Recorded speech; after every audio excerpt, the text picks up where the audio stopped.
قصتنا اليوم تتكلم عن نوع من أنواع السحر الأسود، ونحكي التفاصيل وشنو هو سحر الفودو، وخلي أفهمك شنو يعني سحر الفودو ومن وين نشأ.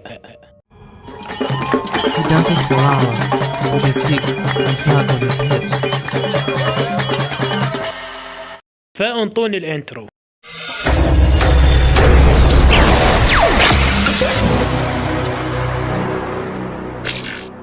خالي مشتاق لكم. ادري عجبتكم قصة السجين واشكركم على التعليقات الحلوة واللي سوت لي حافز استمر بالقناة. اليوم نتكلم على الموضوع سحر الفودو والتفاصيل. هو معتقد او ديانة منتشرة في افريقيا، منتشرة بعض الدول الكاريبي في تحديد هيتي. من طرق اللي يستخدموها جماعة الفودو هي تشبه اللعبة او الدمية اللي يحطون عليها الدنابيس او الأوبرا.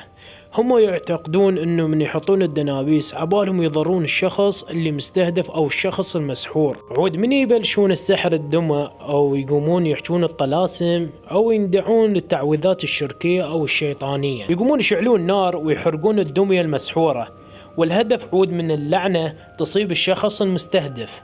هواي ناس عايشة على هذا المبدأ وتؤمن بالسحر، وهواي قبائل يمارسون الطقوس السحرية الفودو من السنين الطويلة، والعادات واعتقادات اللي عندهم حتى عندهم يتورثوها من أجدادهم. كل فترة عندهم احتفالات وطقوس سنوية ويرقصون ويا الشياطين، مثلا دولة البنين هواي ناس يحضرون، 1000 ناس يشاهدون، وهواي رقصات على قولة العراقيين رقصات الحشيش أو العشب. طبعا أسهل شيء عندهم بسحر الفودو يعملون الفارقة من يسوون الطقوس، وبعض الأجانب يحضرون لمشاهدة الطقوس والسحر الفودو ويشوفون هذا العالم أو الطقوس يرعب الناس. والأفارقة يوضحون للأجانب أو الزوار يتعاملون ويا منو؟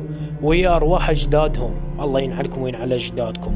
خلي أشرب شوية مي. المهم التفاصيل الطقوس عن الرقص والطبول والأغاني والنار يلتفون حواليها، وذكر الطلاسم السحر الأسود. طبعا يجيك الساحر شايل الدمية ويشمر عليها السحر ويزرفها بالدنابيس والدمية وتقوم تتحرك. يعني شنو يا عزيزي؟ يعني يقول الشيطان أنا حضرت. فيحضرون القش ويشوفون عود الفراغ يخلون فوق الدمية والقش يقوم يرقص ويفتر وشوف العالم وطاير. شيء مرعب الصراحة والله.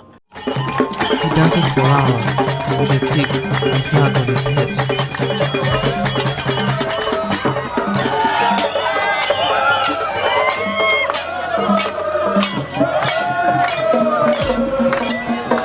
فشلون بدأت الديانة وشلون انتشرت بالعالم؟ اكتشفت بعض العلماء انه اصلها لافريقيا.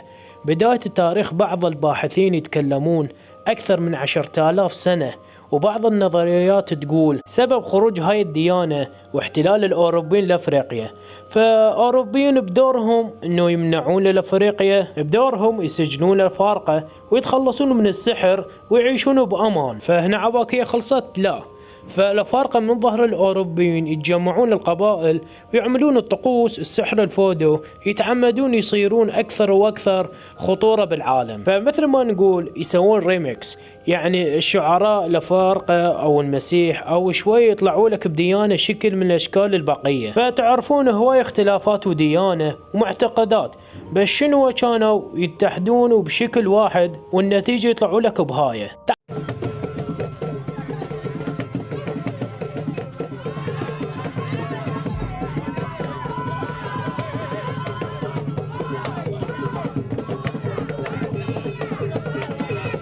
على فهمك يا عزيزي شوية. شنو الفودو؟ يعني كلمات باختصار الفودو يعني الأرواح اللي يقصدون بها أرواح أجدادهم. الله ينعلكم لا نعل أجدادكم. المهم يعني من يسوون الطقوس عبالهم تتحضر أرواح أجدادهم بالدمى. وهاي الرقصات او الذكر الطلاسم هاي بداية من كريبي وانتشار دولة افريقيا، وبعض الناس يستخدموها الدمى على مود استهداف شخص، وبيها شرك وكفر وعمايل وسخة لها متطلبات قذرة مثل ما نقول. والسحر الفودو من اخطر عمايل اللي يستخدمونه. فالساحر من يستخدم الدمى انه يتعامل ويا شخص او يسحره ويطير عقله ويتحكم بيه وقت ما يريد. فمن يزرف الدمى رجله انه يضر رجله، او دمى يزرف كتفه انه يضر كتفه، يضر المسحور باختصار. والله شيء مرعب. فاكو دولة اسمها لومي موجودة السوق يبيعون أنواع السحر مثلا جمجمة أو أنواع الشغلات ما أقدر أذكرهن. أفريقيا تروح تشتري من الأغراض اللي يستخدموها وهي الطقوس والوسخة سحر الفودو. وانطيكم إن شاء الله الضحك وصار الصح. بعض السحرة سوى سحر أحد الملاعب عود يفوز على الفريق الثاني، وشوفوا شلون حط السحر وانهزم وفاز عليهم. هذه ايه نكامرا وجيه شاك ibintu muri iki kibuga rwose ntabwo bisanzwe hari akaragiye ni kosize igitego cyo kwishyura hano. والله الأمر يضحك الصراحة، يعني لاعب فاشل يخلي سحر يصير ميسي لا كريستيانو. كافي. المهم خلي أقول شيء أخير، إنه أكو سحر اسمه التلامس أو يشوف عينك، يقدر يتحكم بيك أو كل شيء تنطيه بدون أنت مو بوعيك.